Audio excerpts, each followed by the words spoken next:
It might seem like just the other day we got the brand new Nissan Armada with not only a number of changes, but a number of ways you could get it.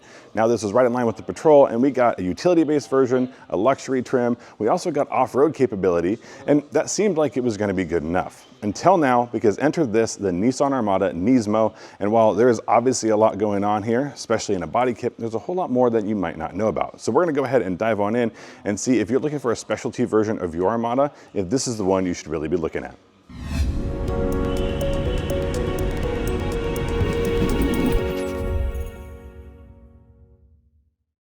If you wanted your Armada to stand out from the crowd, this is probably the one you're looking for. Not just because of these red accents, which I happen to like, but there are going to be quite a few of them, but because of this enormous presence that the new front end adds. And not just the front end on all the other trims, but the additions here for the NISMO. But they're not just for looks, they are actually for practical purposes, at least depending on how you want to look at it. This lower splitter, while it is going to help us lose, unfortunately, a little bit of ground clearance, does really add to the vehicle and makes it seem like it's sitting a whole lot lower, even though we do still get the air suspension and all the capability that comes along with it. What we also get on this unique grille is going to be some more cooling, not just engine cooling, but also cooling for things like the brakes, because these are actually functional air pass-throughs. This doesn't have a huge upgrade in braking performance, but it is going to keep them a little bit cooler, and that's something that if we're going to have it, I'd rather it be functional. We don't lose everyday functionality either. We still have our parking sensors and radar up front. We still have the really attractive LED lighting, both DRLs and headlights, and it all surrounds that really nice white Nissan logo. But if you look closely, you'll find the NISMO badge down here. It's in that dark gray, and the only thing that's going to pop is going to be that red O.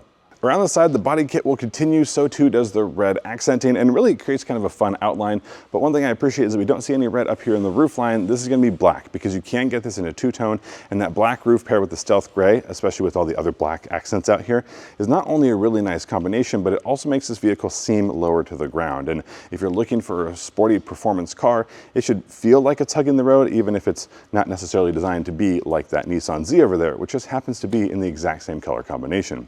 But again, it's not just aesthetics. We do have a different side step, but we also have some increases and changes in performance. A lot of that's going to be happening right around here, because not only do we have a different design for the wheel, we have a forged wheel for your Nissan Armada that's going to make the suspension have to work a little less hard, and that's always going to be a good thing. We also have a tire pairing that's going to be much closer to a sports car than it is you'll find over on that Pro 4X. We do still have the air suspension, but it's going to be working in a different way. Obviously, we still get the adjustability in ride height, but it's also going to be tuned for performance. And that means when you get into the corners, everything should firm up just a little bit, not just with the air suspension, but tuned in with the E-dampers. It's also going to make sure that on the road, you're not losing a whole lot of comfort, because this isn't designed to be nearly as track-oriented as we find over on the Z, and that's a good thing, because you and your family on a road trip are probably not trying to get there with broken backs. It's not just some of these hardware tweaks we also get some software improvements. The NISMO team has had their hands on the steering performance, so everything should feel a little bit tighter, and that's also going to ramp up when you put the vehicle in sport mode, not just some of your throttle mapping, but again, how everything pulls together to make a really good combination. At least I hope so. My apologies for some of the lighting here. Obviously the front end is going to be one of the big highlights here, but I didn't want to leave out everything that's happened here out back. And actually, visually speaking, there's a really cool thing happening between the LED light bar and the lower red accenting. Just creates kind of this two-tone tiered layout, and that also helps highlight the lower bumper, which is much more of a diffuser look than it probably is a diffuser. But we haven't lost practicality, because we can still get this with a tow hitch, and that's something that we tend to see on a lot of sports models, is they kind of forget what the vehicle was supposed to be in the first place. Good news, Nissan has it. So if you want to take your toys out to the lake with you, this will still be able to do it. I will say, if you have a trailer with some of those toys and you're looking for a new paint scheme, it would probably look good with a two-tone stealth gray and black with some red accenting to go along with it. But it's not just this rear bumper. One thing I want to make sure we do not forget is going to be this accented Armada logo up here. Now this is going to be a different red than you find all the way throughout, and I think I like this red a whole lot more of an anodized, and honestly it seems more like a sophisticated, mature sort of color, but that'd be difficult to do throughout the rest of the vehicle, so I can understand, but I just appreciate that it's there. And not to mention, we have an enormous rear spoiler. Again, aerodynamic improvements, probably not something that would lend itself to being very, very helpful if you take this to the track, which I guess you could, but probably not my recommendation. All show and no go can still be fun, but that's not really the direction I like things to head. And the good news is that's not where Nissan is at. Because yes, we still have the same 3.5 liter twin turbo V6, but this one has been tuned up. The biggest difference though, meant to run off of premium unleaded, not regular unleaded, but if you do so, you're looking at 460 horsepower, 516 pound-feet of torque, and not only is that 35 more horsepower than you get in every other Armada, but it's even more than you get in the Big Brother QX80. So if you're looking for the performance version, this doesn't just have the look, it's got the engine to go along with it. Let me grab the camera and take us inside because I'm on the hunt for more of that dark red accent that we found on the Armada badging and a little bit less of this brighter orange. So the good news is when we hop inside, that's exactly what we'll find is that dark red accent. And it's going to be found here in suede inserts in every single one of the seats. We'll take a look at the second and third row here in just a moment. But that's going to run along the shoulder area and obviously the bottom seat cushion. And the good news is, even though this is accented in black, everything is still stitched in that red. I know it might be a little bit difficult to see, but one that's going to be a little bit more obvious is going to be the seat belts. So we have matching seat belts. I love an off-colored seat belt or a non-black seat belt. And even though we still get the Nismo badging, sorry, camera's right there. Even though we get the Nismo badging, it's still going to be in that darker red stitch, and all of that looks really nice. It's also going to be the same red we find here in the center console.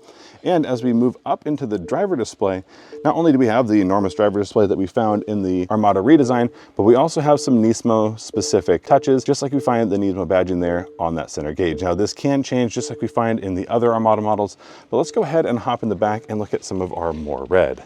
Here in the second row and the third, we still get those red seat belts. Nissan didn't have to do that, but I'm really glad they did.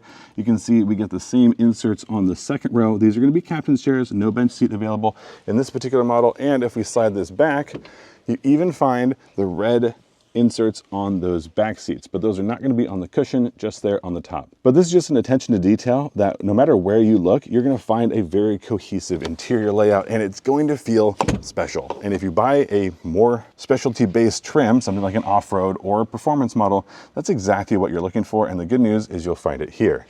Now I'll climb into the second row because we can take a look at that dashboard. We get Nismo badging here up on the passenger side. We also get that red anodized color. I know a little bit difficult to see, but not only do we have ambient light in there, we also have the red that's going to be surrounding the dashboard. A little bit of stitching there. I know it's a little bit dark for this camera. And then our start stop button, as you would expect, is red like it should be. Unfortunately, we live in a world of pricing to come later, and luckily we don't have to wait too long because it's not just what happens in the next few months, but that these will be arriving in the next few months. Summer 2025 is you can expect this Armada to be available on the dealership lot, and hopefully between now and then, or even a little bit closer to then, I get a chance to drive it because I'm actually really excited to get behind the wheel for an extended period of time, or at all. I really wanted to fire this thing up and rev the engine since they did retune the exhaust, but unfortunately, even though the acoustics would sound great, we are indoors, and they said probably not this time. And I know this isn't going to be just the SUV version of something like this, but I don't know. I think this would be the perfect vehicle to tow in that newly painted trailer behind something like this because it's going to be able to do all of that for you. And if this is what you need to take the kids to and from school, or you just have big dogs that you want to have a little bit more space for, but you're not really willing to give up or interested in giving up any of the performance driving that you maybe one day used to have in one of these, then this is going to be probably the closest iteration to it. And since this does have basically the same equipment as we find on something like an SL, I think that's a good place for my money to have gone because I don't need everything, all the bells and whistles, and sometimes you have to pay a whole lot more. This way you get the fastest version of the Nissan Armada without having to pay an entire arm and a leg, probably still less than you find on a Platinum. Let me know in the comment section below, are you looking for the performance version? Do you want to take this thing off-road, or do you just need room for you, your family, and or the dogs and a trailer? Either way, let me know down in the comments. Unfortunately, I don't get to fire one of these up and drive out of here, but it's still time for me to hit the road. Thank you so much. Till next time, I'll see you down the road.